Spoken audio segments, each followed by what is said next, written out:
the headline, "This is why words matter, this is why truth matters." Is it your view that the Prime Minister is, to some extent, culpable in this situation? Your words exactly, Tom, to some extent. I'm sure that this mob of cretins had several reasons and weren't there solely because of what happened with Boris Johnson and Keir Starmer over Jimmy Savile. But they certainly wouldn't have even been introducing Jimmy Savile's name or accusing Keir Starmer of being a paedophile protector if the events of last week in Parliament, which were disgraceful by Boris Johnson, hadn't really happened.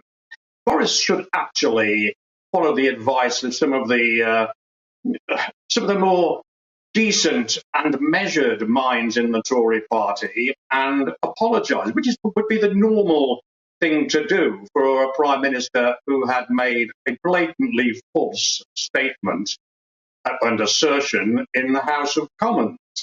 And on the subject of Savile, Boris Johnson has form, which Keir Starmer, to his credit, hasn't yet mentioned, but which maybe an MP tomorrow and a PMQ's mind do. When the police were investigating Jimmy Savile after his death, and when Theresa May, as Home Secretary, set up the ongoing child sex abuse public inquiry, Boris Johnson described that as variously as piffle and spaffing money up the wall. So I think Boris Johnson certainly should be apologising to Sir Keir Starmer publicly in the House of Commons and withdrawing that wild smear he committed last Monday. Now, of course, these protesters have been haranguing and harassing people outside Parliament for many months now.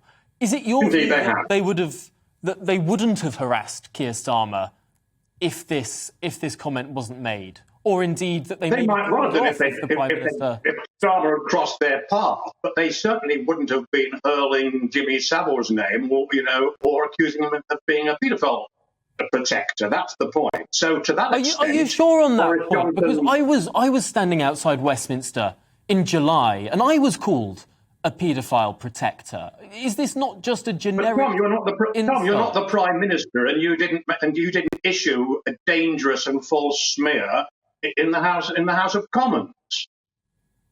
Is this not something that these groups often say? And to relate what the Prime Minister said about the record of the DPP to these general smears, when of course the Prime Minister has clarified what he said, is that not worth something? Yes, he has belatedly, under pressure, clarified, hasn't fully withdrawn, and certainly hasn't apologised, although that doesn't surprise me because in both over the years I've known Boris, in his personal life and his public life, sorry is a word that isn't in the Johnson lexicon. And I think it's shameful if he does not formally apologise and withdraw his assertion of last Monday in the House of Commons tomorrow at PMQ. But I wouldn't hold my breath. It will be a fascinating PMQs to watch. It seems like every single week PMQs gets more of a box office event. How Keir Starmer will phrase questions to Prime Minister Boris Johnson will be very, very interesting. But for now, Paul Connew, thank you for talking us through those issues this morning